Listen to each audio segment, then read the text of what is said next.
If you participated in that song, you just preached. We were all proclaiming who Jesus is in that song. Thank you, Micah. And Micah picked out great songs, especially for the topic I was supposed to talk about. I'm going to have to beg your forgiveness. I'm being a little selfish this morning. I was supposed to continue with preaching about preaching, but it's been a tough week. And I sat down to start studying those things again, and I needed something different. At my age, I've learned a lot of things about myself. One thing that is absolutely true is I don't recognize well when I'm really stressed. And along with that, I also don't recognize well when grief is hitting me harder than I think. And Christine does. She's my barometer.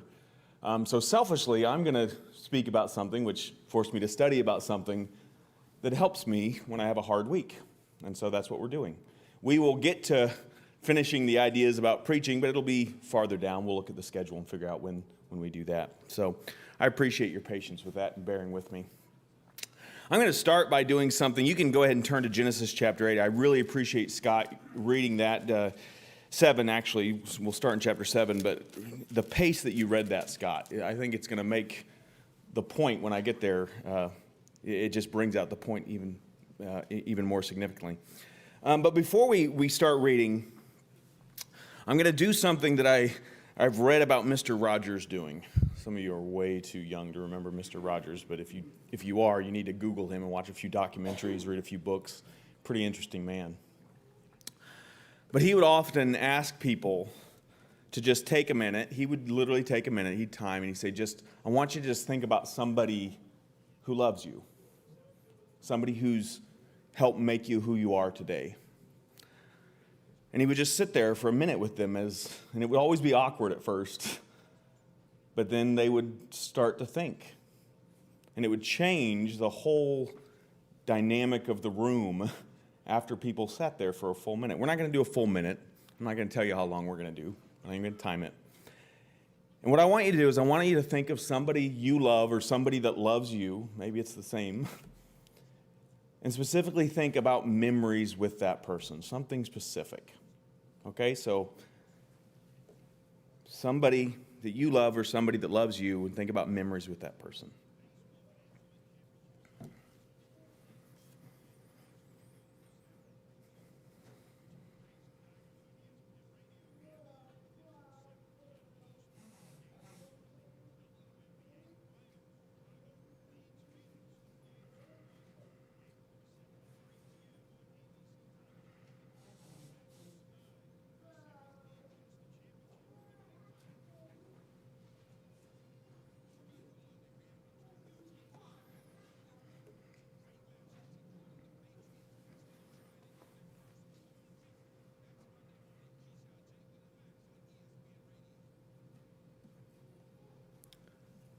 It was about 40 seconds.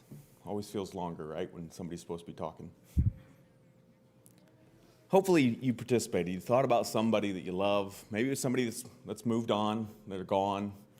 Maybe it's somebody sitting right next to you. Your kids, a good friend. I don't know what the memory was.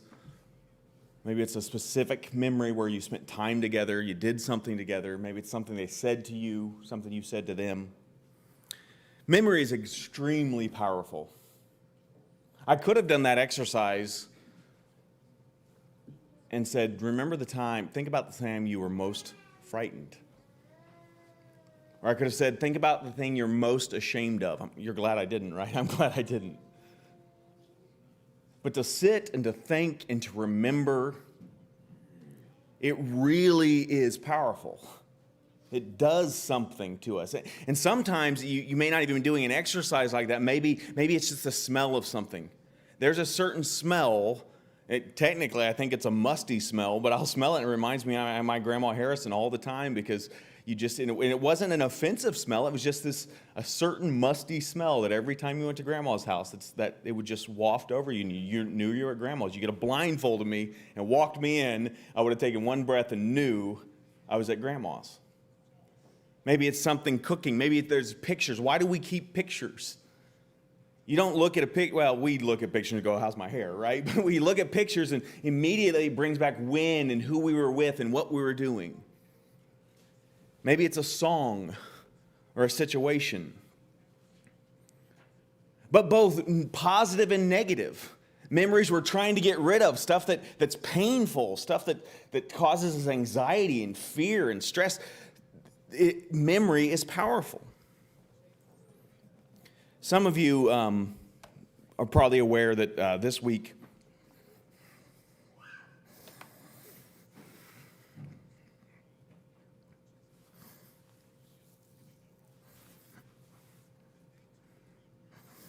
memories are powerful.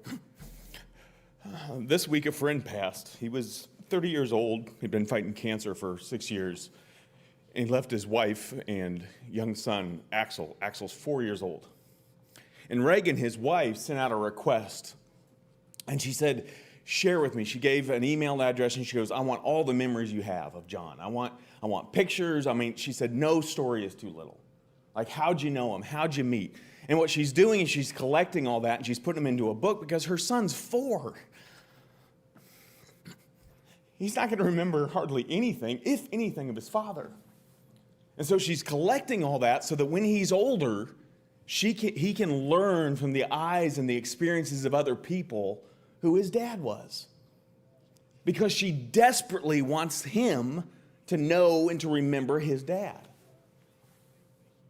And that situation's heartbreaking. It's glorious, praise God, but it's heartbreaking. But we all feel that connection. There's certain things, there's certain people we want to remember. We do things to remember. And I would argue we all desperately want to be remembered. We want to have those kind of connections, to have that kind of significance in other people's lives that they remember us. Go ahead and turn to Genesis chapter 8. Genesis chapter 8.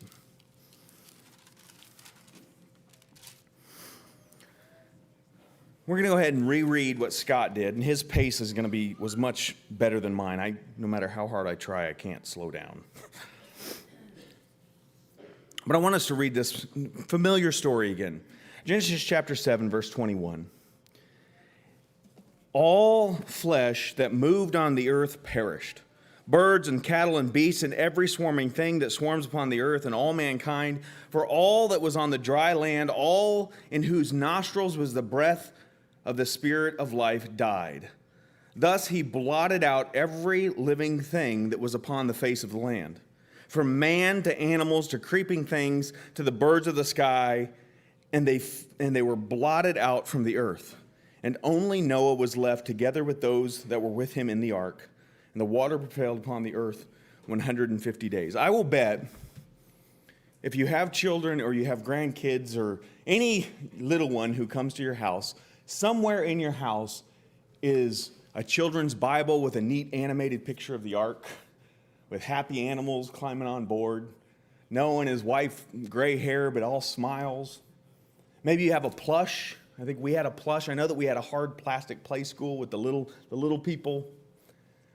And the way we tell this story, and I'm not advocating trying to terrify children, but the way we tell this story is God having Noah build an ark, Noah obeying and building the ark, and all the happy animals walking onto the boat, which I think those are good things to think about. But when you read what just took place, this had to be a horrific event. Horrific. Noah's in the ark as the rain starts pouring, and we know human nature. People didn't just sit passively and go, well, water's getting higher. Water's getting higher. Well, water's getting higher. People have an urge, an instinct to survive. There would have been scratching and clawing and screaming and begging and pleading. And as the water rose, what would people have done? They would have been trying to find higher and higher ground, doing everything they can to take themselves and their babies and the people they love away from the water that just kept coming and coming and coming. And I don't know what Noah heard, but I'm guessing it wasn't pleasant. And as that water rose, there would have been bodies and carcasses floating. It would have been an absolutely horrific event. And not to mention, I'm betting the boat itself wasn't the pleasure cruise. It wasn't Walt Disney Cruise. with all those animals and that whole situation, try to the best of your ability, and this is almost impossible, to put yourself in Noah's place. How important, when we just stop and realize it's not a bunch of plush, pretty, smiling animals, this event, it's the wrath of God being poured out on mankind whose every thought and intention of their heart was evil continually. How important, if you're Noah, is verse 1 of chapter 8. But God remembered Noah.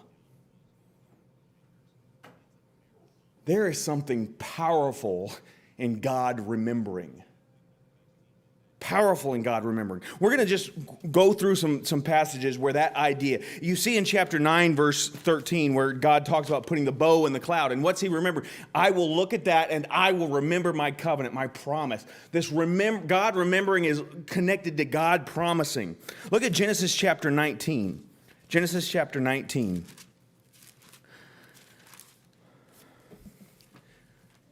Go ahead and start. We're going to start in, well, I'll read verse 29, but then we're going to back up. Genesis 19, verse 29. Thus it came about when God destroyed the cities of the valley that God remembered Abraham and sent Lot out of the midst of the overthrow when he overthrew the cities in which Lot lived. Jump back to chapter 18, verse 17. God begins this discussion. He says, shall I hide from Abraham what I'm about to do? Since Abraham will surely become a great and mighty nation, and in him all the nations of the earth will be blessed.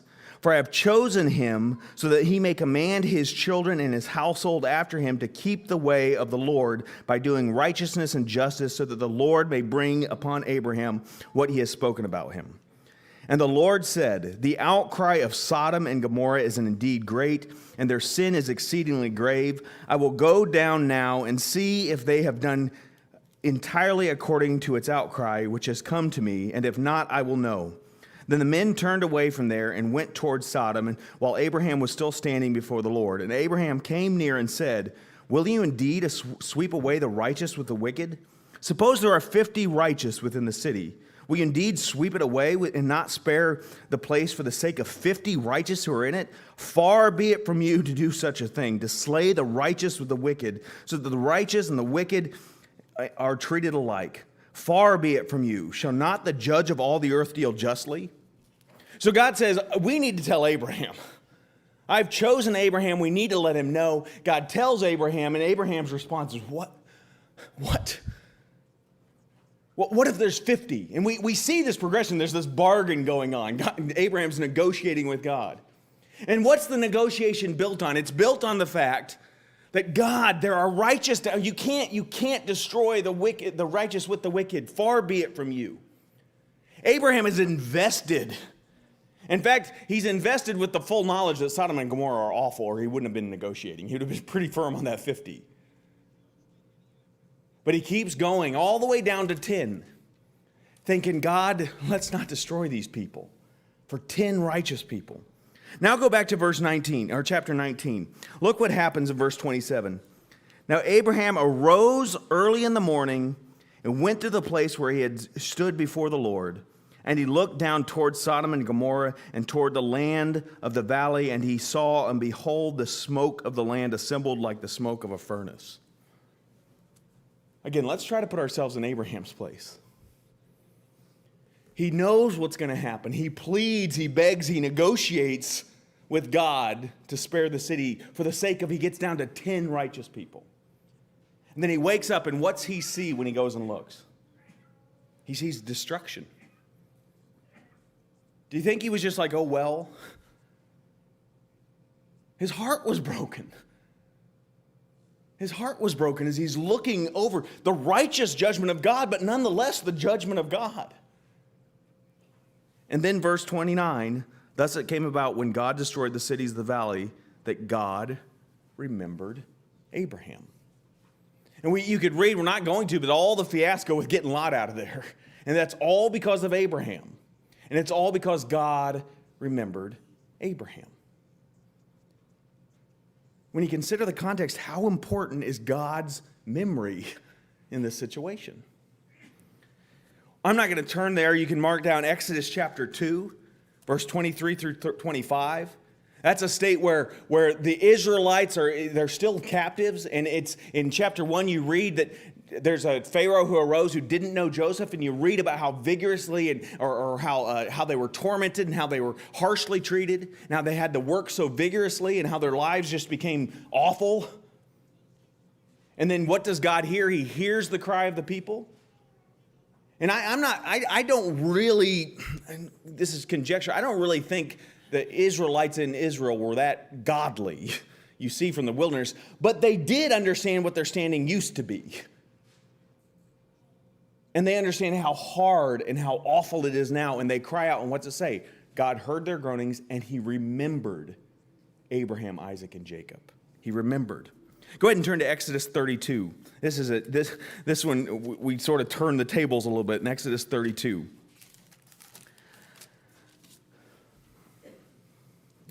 Exodus 32, to bring you up to speed, Moses is getting up on Mount Sinai, receiving the law from God, and the people are downstairs having a party.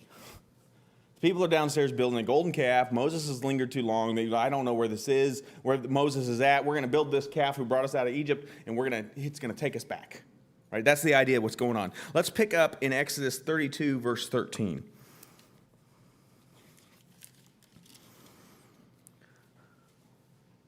Oh, I'm in Genesis. That's why it didn't look right. Like, that is not where it starts. Exodus 32, verse 13. I'm sorry, let's pick up verse 11. Then Moses entreated the Lord his God and said, "O Lord, why does your anger burn?" In fact, sorry, I need to back up even more. Notice verse 7, chapter 32, verse 7. Then the Lord spoke to Moses, "Go down at once, for your people whom you brought up from the land of Egypt have corrupted themselves. They have quickly turned aside from the way which I commanded them. They have made for themselves a molten calf and have worshipped it and have sacrificed to it and said, 'This is your God, O Israel, who brought you up out of the land of Egypt.'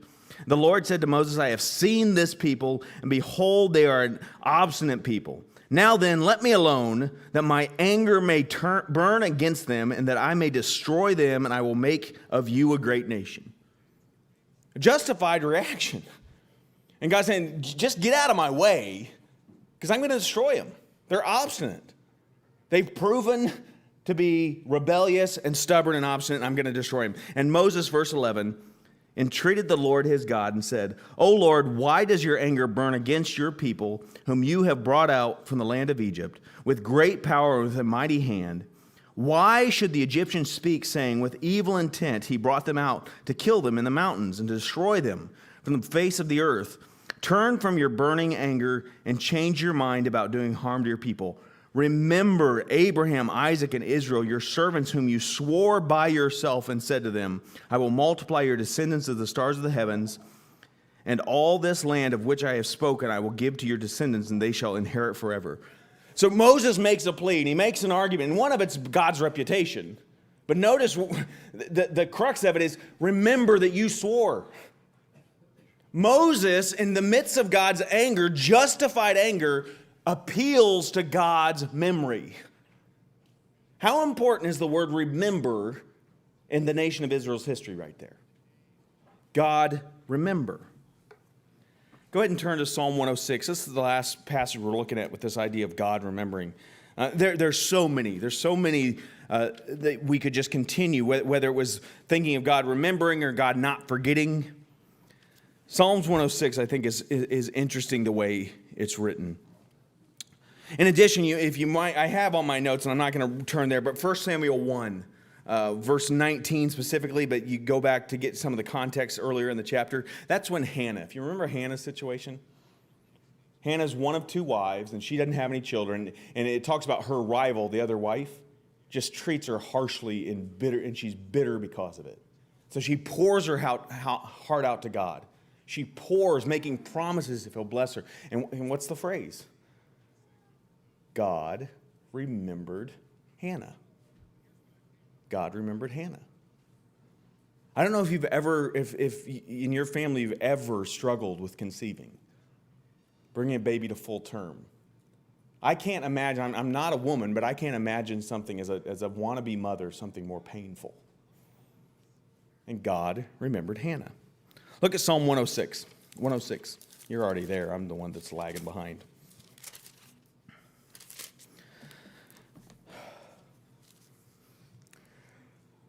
Let's go ahead and start in verse 44. I'll back up in just a second, but I want you to get to the conclusion. Nevertheless, verse 44, 106:44. Nevertheless, he looked upon their distress when he heard their cry, and he remembered his covenant for their sake, and relented according to the greatness of his loving kindness. He also made them objects of compassion in the presence of all their captors. Now, nevertheless, you see that God relents, but he remembers his covenant for their sake, and he relents, and he shows them loving kindness.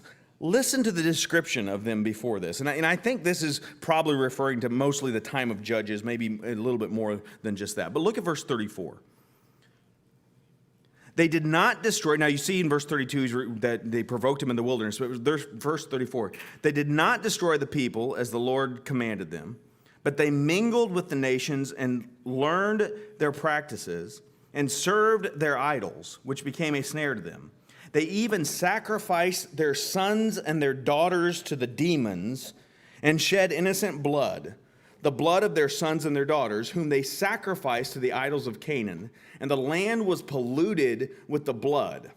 Thus they become unclean in their practices and played the harlot in their deeds. Therefore the anger of the Lord was kindled against his people, and he abhorred his inheritance. Then he gave them into the hand of the nations, and those who hated them ruled over them. Their enemies also oppressed them, and they were subdued under their power. Many times he would deliver them. They, however, were rebellious in their counsel, and so they sank down in their iniquity.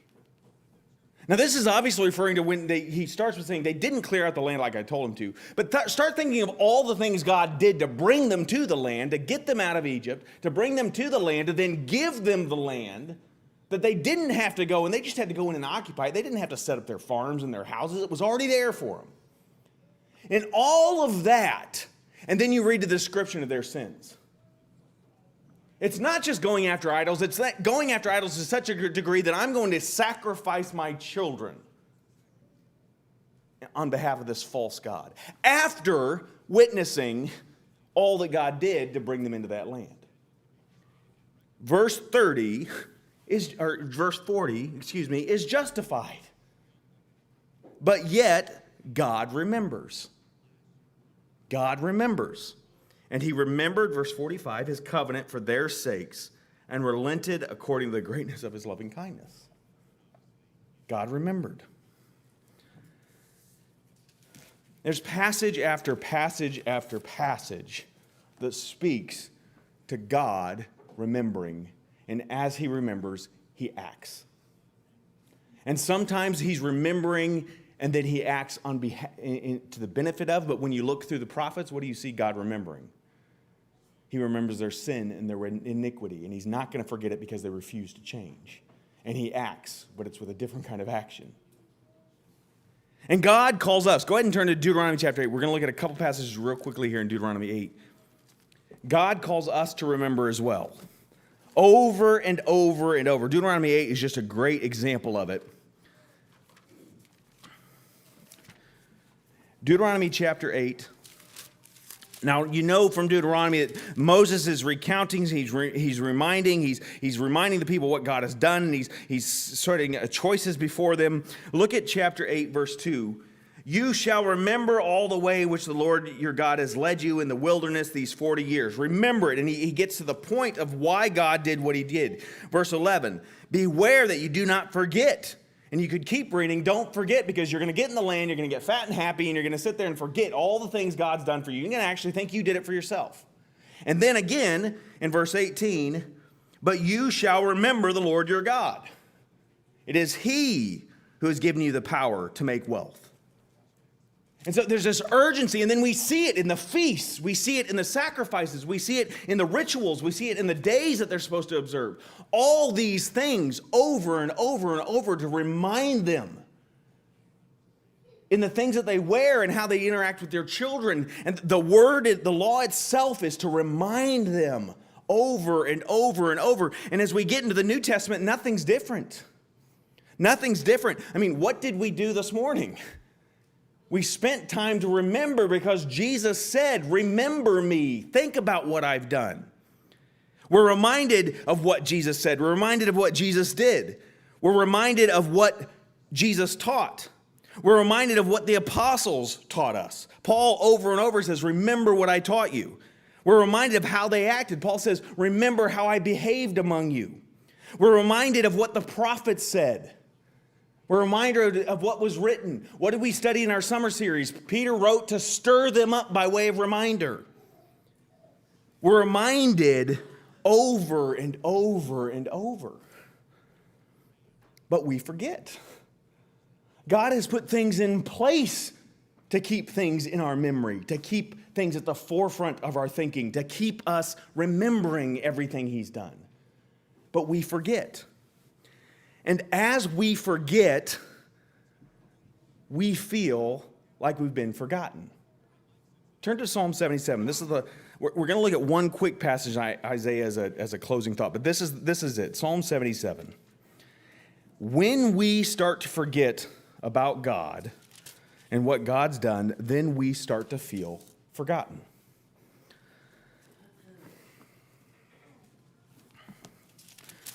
Go ahead and start in verse 1. My voice rises to God, and I will cry aloud. My voice rises to God, and He will hear me. In the day of my trouble, I sought the Lord. In the night, my hand was stretched out with weariness. My soul refused to be comforted. I remember God, then I am disturbed. I sigh, then my spirit grows faint. You have held my eyes open. I am so troubled that I cannot speak. I have considered the days of old, the years of long ago. I will remember my song in the night. I will meditate with my heart, and my spirit ponders. Now, we're not going to go line by line, but notice the state he's in. He's troubled. He's crying out. He says his soul refused to be comforted. He says, God will not let me sleep. Is the idea. I can't sleep because I'm troubled. Notice, I think it's interesting, and when we pick up the next verses, I think this will be clear, but he says in verse 3, I remember God, and I'm disturbed. What? Huh? I sighed, my spirit grows faint. I remember God. He even refers to the things of old. Aren't those things supposed to inspire? Aren't those things supposed to build faith? Aren't those things the things that bring us comfort? Notice what he says in verse 7. This is what he's pondering. Will the Lord reject forever? And will He never be favorable again? Has His loving kindness ceased forever? Has His promise come to an end forever? Has God forgotten to be gracious, or His anger withdrawn His compassion? See, it's one thing to think about what God's done in the past and to be encouraged and to take strength in that. But when you're in the midst of it, when you're in the pit, when you're in the middle of pain and hardship and suffering, and all you're thinking about was what the good old days used to be like, it makes that pain that much more real. When you're remembering, sometimes when we remember the good things that God's done in the past, and we're feeling nothing but the sorrow and the suffering now, it makes the emptiness and the loneliness that much more tangible. And I think that's what's going on with the psalmist. He's remembering those things, and those remembering of those glory days, you might say, are actually making him feel that much more alone, which is why he ponders in verse 7, will the Lord reject forever? Has God forgotten me? I'm not seeing those things that I know God's capable of. He's forgotten about me. But notice where he goes in verse 10. Then I said, it is my grief that the right hand of the Most High has changed. I shall remember the deeds of the Lord. Surely I will remember your wonders of old. I will meditate on all your work and muse on your deeds. Your way, O God, is holy. What God is great like our God? You are the God who works wonders. You have made known your strength among the peoples. You have power. You have by your power redeemed your people, the sons of Jacob and Joseph. See, there's two ways to remember. You can remember and think, God's forgotten me. Or you can remember and draw confidence that say, God remembers. You can think about His wonders. You can think about Noah and Abraham. You can think about Hannah. You can think about all those people we just quickly looked at and go, God remembers. It doesn't matter how alone I feel, or how far away I feel, or how terrible and my circumstances are, how much grief is weighing on me. God remembers me. He knows. And just because I can't see it, because I can't feel it or taste it or touch it in this moment of anguish and pain, doesn't mean God has forgotten. It means I've forgotten. When we forget who God is and what He's done, we have the tendency to feel forgotten. But God doesn't forget. Our last passage, go ahead and turn to Isaiah chapter 49. And I'm going to just rip this right out of its context because I like the wording, so forgive me for that one. Isaiah 49.